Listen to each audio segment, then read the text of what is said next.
Hello everyone, myself doctor Komal. और आज का मेरा टॉपिक ऑफ डिस्कशन है कि हमें अपने मिसिंग टीथ को, अपने मिसिंग जो टूथ है, जो हमने किसी वजह से दांत निकलवा दिया है, उसकी जगह पर दूसरा दांत जो है कौन सा लगाना चाहिए। तो सबसे पहला होता है इम्प्लांट जिसे हम स्क्रू वाला दांत भी कहते हैं। ये एक एक्सपेंसिव ट्रीटमेंट होता है और ये एक सर्जिकल ट्रीटमेंट होता है। जैसे हमारे खुद के नेचुरल दांत की रूट होती है, वैसे ही हम उस रूट की जगह पर एक स्क्रू डालते हैं और उसकी स्ट्रेंथ जो होती है वो हमारे नेचुरल टीथ के बराबर की होती है। ये एक एक्सपेंसिव ट्रीटमेंट होता है और एक लंबा ट्रीटमेंट होता है और इसका स्टेप बाय स्टेप हम प्रोसेस करते हैं। और ये डिपेंड करता है पेशेंट टू पेशेंट की एज, उसकी डायबिटिक कंडीशन, अगर उसको शुगर है या कुछ और प्रॉब्लम है तो इसकी जो बोन फॉर्मेशन है वो उतनी ही ज़्यादा लेट हो जाती है, उतना ही ज़्यादा इसको बॉडी को एक्सेप्ट करने में उतना ही टाइम लगता है। तो ये डिपेंड करता है कि आपकी चॉइस ऑफ ट्रीटमेंट क्या है। सेकेंडली, हम सजेस्ट करते हैं पेशेंट को, जिसे हम लेमन लैंग्वेज में ब्रिज कहते हैं या फिक्स्ड पार्शियल डेंचर।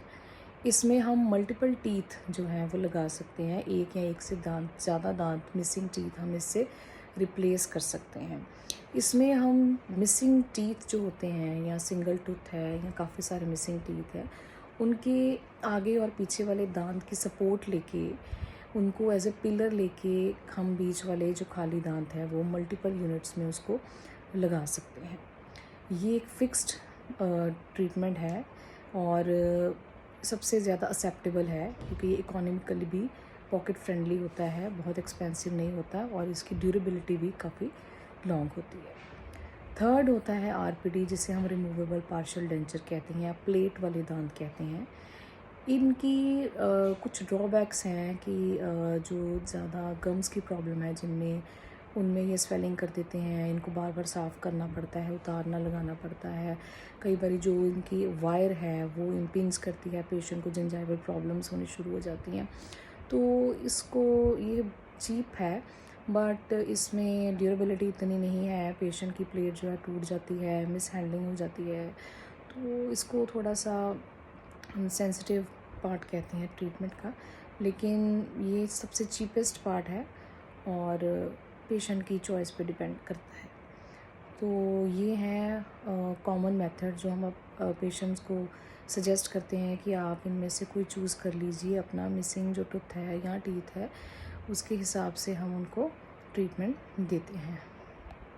सो ये थी मेरी आज की टॉपिक ऑफ डिस्कशन। और हाँ, एक जो इम्पॉर्टेंट बात मैं कहना चाहूँगी कि जब भी आप कोई दांत निकलवाते हैं तो उसे जितना जल्दी हो सके रिस्टोर कीजिए, उसको एक नए दांत से रिप्लेस कीजिए। नहीं तो जो उनके सराउंडिंग टीथ होते हैं, आगे वाले पीछे वाले दांत जो हैं, उनकी सपोर्ट नहीं रहती है तो वो भी अपनी जो स्ट्रेंथ है वो हिलना शुरू हो जाते हैं, उनकी पकड़ जो है कम हो जाती है। तो वो ये एक ड्रॉबैक हो जाता है। तो जितनी जल्दी हो सके हमें जो खाली जगह है दांत की उसको भरवा लेना चाहिए। तो ये थी मेरी आज की टॉपिक ऑफ डिस्कशन। होप आपको मेरी वीडियोस अच्छी लग रही हैं। अगर लग रही हैं तो प्लीज़ मेरे चैनल को सब्सक्राइब कीजिए। अरमान डेंटल केयर के नाम पे मेरा चैनल है और मेरी वीडियो को लाइक और शेयर भी ज़रूर कीजिए। और अगर आपकी कोई क्वेरी है तो प्लीज़ आप मुझे कमेंट सेक्शन में कुछ भी पूछ सकते हैं, मैं उनका रिप्लाई करने की पूरी कोशिश करूँगी। Thank you.